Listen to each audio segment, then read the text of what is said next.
Hello everyone. Last class में मैंने आपसे वादा करा था मैं जो है केमिस्ट्री पढ़ाऊँगा और उसके मैं न्यूमेरिकल्स करवाऊँगा, ठीक है। अब मैं तुम्हें सबसे बेस्ट बताऊँ ना, अगर तुम भले जेई एस्पिरेंट हो या फिर नीट के लिए तुम तैयारी कर रहे हो या फिर स्पेसिफिकली बोर्ड एग्ज़ाम के लिए भी कर रहे हो ना, तो एनसीईआरटी तुम्हारे लिए गीता और पुराण है। मतलब तुम गीता जैसे पढ़ोगे, जिस तरह से पढ़ोगे उसी तरह अगर तुमने एनसीईआरटी से पढ़ लिया, तुम्हें कोई नहीं बीट कर सकता है। स्पेसिफिकली मेरे टीचर्स, मेरे सारे जितने भी लोग जिनसे भी मैं पढ़ता हूँ, बेसिकली उन्होंने मुझे ऐसी बातें बताई है एंड एक्चुअल में मैंने इसे अप्लाई करा था 11th में। And this trick is worth it. मतलब बहुत ज़्यादा काम आती है। तो उसी हिसाब से अब हम जो न्यूमेरिकल करेंगे, लास्ट टाइम हमने पढ़ा था इलेक्ट्रोनेगेटिविटी के ऊपर कि पोलरिटी कैसे डिसाइड करेंगे, और पोलरिटी से हम सॉल्युबिलिटी कैसे डिसाइड करेंगे, और सॉल्युबिलिटी के साथ हमने देखा था कि टाइप ऑफ जो है फोर्स और अट्रैक्शन कैसे करेंगे। अब हम आज से एनसीईआरटी के क्वेश्चन भी साथ साथ लगाते जाएंगे उस पर्टिकुलर टॉपिक से। जैसे जैसे टॉपिक आते जाएंगे वैसे वैसे मैं क्वेश्चन करवाते जाऊँगा। पहला क्वेश्चन आता है हमारा एनसीईआरटी का 2.24। अब एक चीज़ और, अगर तुम्हें एनसीईआरटी नहीं खरीदनी है, मत खरीदो। तुम ऐप डाउनलोड कर लो, एक एनसीईआरटी सॉल्यूशन नाम का आता है।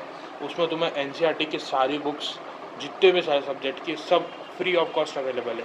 डाउनलोड करो, उस पर क्वेश्चन देखो, इवन सॉल्यूशन भी अवेलेबल है। उस पर से सॉल्यूशंस देखो एंड पढ़ो, कोई दिक्कत नहीं, फ्री ऑफ कॉस्ट पढ़ो, ठीक है। तो अब हम पढ़ते हैं क्वेश्चन नंबर जो है एनसीईआरटी का 2.24। 2.24 के अंदर हमें कुछ 5-6 क्वेश्चन दे रखे हैं। उन 5-6 क्वेश्चन में 3 मेरे और बाकी के 2 आपके होंगे। सबसे पहला आता है हमारे पास एन हेक्सेन। एन हेक्सेन मतलब नॉर्मल टाइप का जो हमारा हेक्सेन आता है, ठीक है। और हमें दे रखा है एंड एन ऑक्टेन, ठीक है। अब उन्होंने हमको स्ट्रक्चर बनाना है, तो स्ट्रक्चर कैसे बना, तो देखो यहाँ पर CH3 CH2, इसके ऊपर 4 और इस पर यहाँ CH3। सिमिलरली एन ऑक्टेन को बनाओगे तो आप कैसे बनाओगे, CH3 CH2, इधर 6 एंड इधर CH3। ये मोस्ट स्टेबल चीज़ होती है, इसलिए हम ऐसा बनाते हैं, ठीक है।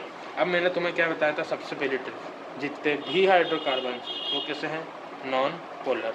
पर हमें किसके आधार पर निकालना है, इलेक्ट्रोनेगेटिविटी के आधार पर। अगर इलेक्ट्रोनेगेटिविटी के आधार पर निकालना है तो बेसिकली यहाँ पर हमारे पास क्या बॉन्ड है, C और H का। यहाँ पे भी क्या बॉन्ड है, C और H का। तो अगर मैं तुम्हें कहूँ कि अगर हमारे कार्बन की जो इलेक्ट्रोनेगेटिविटी जो मैंने तुम्हें सीरीज दिखाई थी, उसमें अगर देखोगे तो कार्बन आता है 2.5 और हाइड्रोजन आता है आपका 2.1। माइनस कर दोगे तो आ जाएगा 0.4। और 0.4 आपकी कौन से वाले के अंदर आता था, आपके इसमें आता था जो है 0 से 0.4 की रेंज में, जिसे हमने क्या डिक्लेयर करा था, सबसे पहले क्या हो जाएगा, नॉन पोलर। दूसरी बात क्या होगा, 100% कैसा हो जाएगा, कोवेलेंट, ठीक है। यहाँ पे कोवेलेंट बताना ज़रूरी नहीं है, पर क्योंकि अपन क्वेश्चन सॉल्व कर रहे तो मैं ये चाहता हूँ कि हम जो है जितना भी हमने पहले पढ़ा उसको एक बार हम एज अ क्वेश्चन तो कर ही रहे, कोई दिक्कत नहीं, और क्वेश्चन के साथ साथ क्या हो जाए, वो चीज़ रिवाइज भी हो जाए। तो हमें स्पेसिफाई क्या करना है कि पोलर है कि नॉन पोलर। तो ये तो कैसा गया, नॉन पोलर, ठीक है। यहाँ भी देखोगे तो सेम CH बॉन्ड है, यानी ये वाला एन ऑक्टेन भी कैसा हो गया, नॉन पोलर। अब मुझे बताओ, सॉल्यूट भी नॉन पोलर, सॉल्वेंट भी नॉन पोलर, तो प्रोडक्ट कैसा आएगा आपका, हाईली सॉल्यूबल। तो कितना इजी है, मतलब आपने बस क्या करा, वो सीरीज टेबल याद करी, मुश्किल से मुश्किल 15 एलिमेंट है जिनके आपको याद करने हैं। उसमें बस अपन को देखना कि क्या बॉन्ड्स बन रहे हैं, हाइड्रोजन और कार्बन के बीच में बन रहा है, उसके अपन ने इलेक्ट्रोनेगेटिविटी रखी, आंसर आया, उसको बस चार तरह के जो कैटेगरी हमने डिसाइड करी है, उस कैटेगरी के अंदर जो चीज़ जैसी फॉल हो रही है उसके हिसाब से वो पोलर हो गया या नॉन पोलर हो गया। फिर अगर दोनों चीज़ नॉन पोलर हो गया तो हमने क्या लिया, हाईली सॉल्युबल। इसी अगला क्वेश्चन देखो, अगला क्वेश्चन है हमारे पास I2 और Cl जो है CCl4। अब यहाँ पर एक चीज़ सबसे पहली बात कि I और I दोनों कैसे हमारे पास सेम, और I का आपको याद हो तो मैंने आपको बताया था कि जब ऐसे मॉलिक्यूल जो खुद के एटम, मतलब जो उससे बने हुए एटम से, यानी जैसे H2 हो गया, N2 हो गया, इन सब ये सब कैसे हो जाते हैं आपका नॉन पोलर। तो I2 कैसा हो गया, एक नॉन पोलर। वहीं पे CCl4 देखोगे तो CCl4 के बीच में क्या आ रहा है हमारे पास, एक कार्बन आ रहा है और एक कैसा आ रहा है, Cl। अब आप बोलोगे कि सर Cl का तो 3 होता है और माइनस करोगे आप कार्बन का तो हो जाता है आपका 2.5, तो ये आ रहा है 0.5। तो सर ये तो क्या है हमारा, पोलर है। पर रुको, मैंने तुम्हें एक ट्रिक और बताई थी, मैंने क्या बताया था कि जितने भी ऐसे कंपाउंड्स जो कि एक सिमेट्री के अंदर है, यानी ये जो CCl4 है ये टेट्राहेड्रल एक स्ट्रक्चर बनाता है।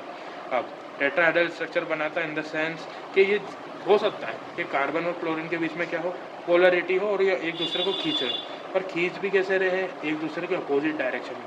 तो ये जो पोलरिटी डेवलप भी होना चाह रही थी, पर ये क्या हो जाएगी, सिमेट्री होने के कारण कैसे हो जाएगी, एक्सटिंक्ट हो जाएगी, यानी ख़त्म हो जाएगी। उससे क्या हो जाएगा, ये एक तरह का नॉन पोलर। अब ये पोलर नहीं है, क्यों, क्योंकि ये सिमेट्रिकल है, इसीलिए क्या हो जाएगा, ये नॉन पोलर। तो नॉन पोलर वाले की तो हमारे पास कोई गुंजाइश है ही नहीं, हमारे पास नॉन पोलर है। क्या है, एक सिमेट्रिकल कंपाउंड है। दोनों पोलर है, दोनों पोलर है इन द सेंस क्या है, ये एक हाईली सॉल्युबल होगा किसके अंदर, दोनों, क्योंकि सॉल्वेंट भी कैसा है, नॉन पोलर, सॉल्वेंट कैसा है, नॉन पोलर। अब थर्ड हमारे पास क्या रहा है, थर्ड हमारे पास है NaClO4 और H2O। अब H2O का आई होप सो आप लोगों को जो है स्ट्रक्चर याद होगा, आपके 11th क्लास में होता है। ओ यहाँ पर होता है, HH यहाँ होता है, एंड हमारे पास जो है 2 लोन पेयर्स भी हो जाते हैं, ठीक है। अब लोन पेयर्स हो गए, ठीक है। तो याद करो मैंने तुम्हें क्या बताया था, जब जब लोन पेयर आएंगे तब तब आपका कैसा होगा, पोलरिटी। अब पोलरिटी तो ठीक है, ये तो हमने इससे डिसाइड कर लिया। अब एक चीज़ से और आप डिसाइड कर सकते हो, आप क्या देख रहे हैं, यहाँ पर OH बॉन्ड है, तो OH बॉन्ड है बोले तो O की आप इलेक्ट्रोनेगेटिविटी याद हो तो 3.5 होती है, H की माइनस कर दो 2.1 होती है, माइनस कर दोगे दोनों का साथ आएगा आपका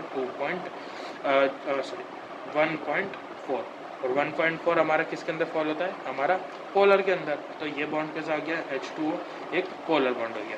वहीं पे आप Na और ClO4 देखोगे तो यहाँ पर Na जो है वो पॉजिटिव है और ClO4 कैसा है, नेगेटिव है।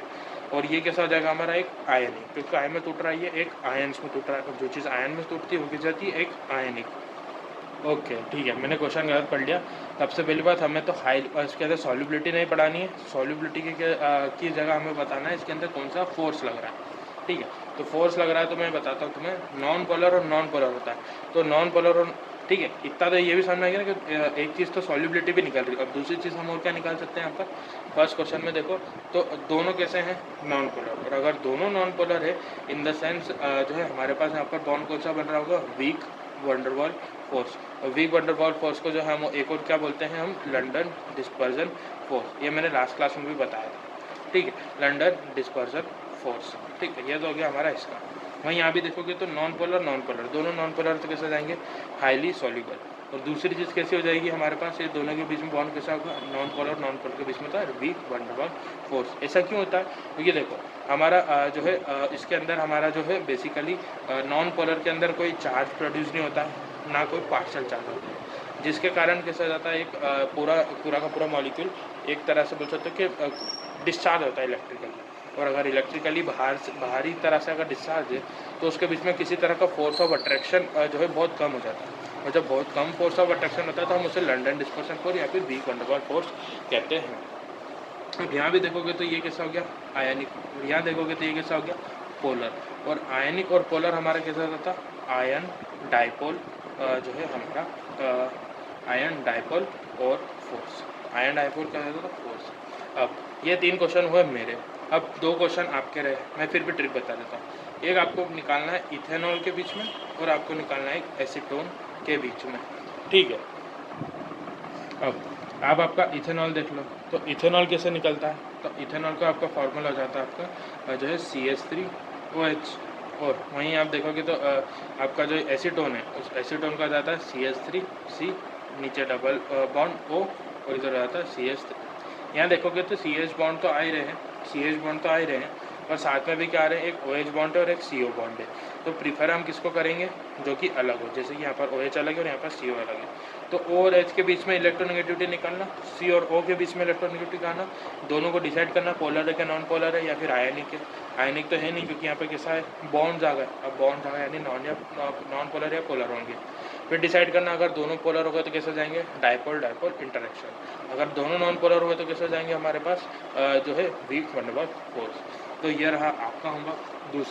दूसरा आया हमारे पास फिफ्थ में क्या है हमारे पास, हमको दे रखा है एसीटोनाइट्राइल। और एसीटोनाइट्राइल और हमें क्या दिख रहा है, एक एसीटोन। एसीटोन तो यही हो गया क्या, CH3C double bond O CH3।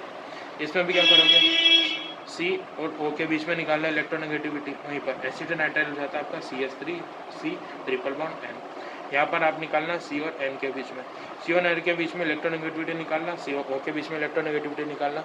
दोनों से डिसाइड करना कि किसके अंदर आ रहे हैं वो, उस हिसाब से आप क्या डिसाइड करना कि वो पोलर है, नॉन पोलर है, क्या है, और फिर उसके हिसाब से आप बताना कि उनके बीच में किस टाइप का अट्रैक्शन है। ये तो होता है हमारा NCERT 2.24। यहाँ पर हमारे पास गड़बड़ी हो गई थी कि मैंने क्वेश्चन गलत पढ़ लिया कि इसके अंदर हमें सॉल्युबिलिटी नहीं, हमें इसके बीच में फोर्स बताना है। तो बेसिकली ये था हमारा NCERT 2.24। नेक्स्ट वीडियो में हम करेंगे NCERT 2.25। ठीक है, अगर हमें कॉन्जिक्यूटिव डे के लिए रखना है ना कि मतलब एक के बाद एक डायरेक्ट जो है मैं वीडियोस डालूँ, तो हो सकता है कि मैं एक एक क्वेश्चन पर डालूँ, पर उस एक एक क्वेश्चन के अंदर मैं आपको होमवर्क भी दूंगा, साथ में उसके थ्योरी भी बताऊँगा। तो आप चाहे तो रेगुलर बेसिस पर मेरे साथ पढ़ सकते हैं। मिलते हैं नेक्स्ट वीडियो में। Thank you very much.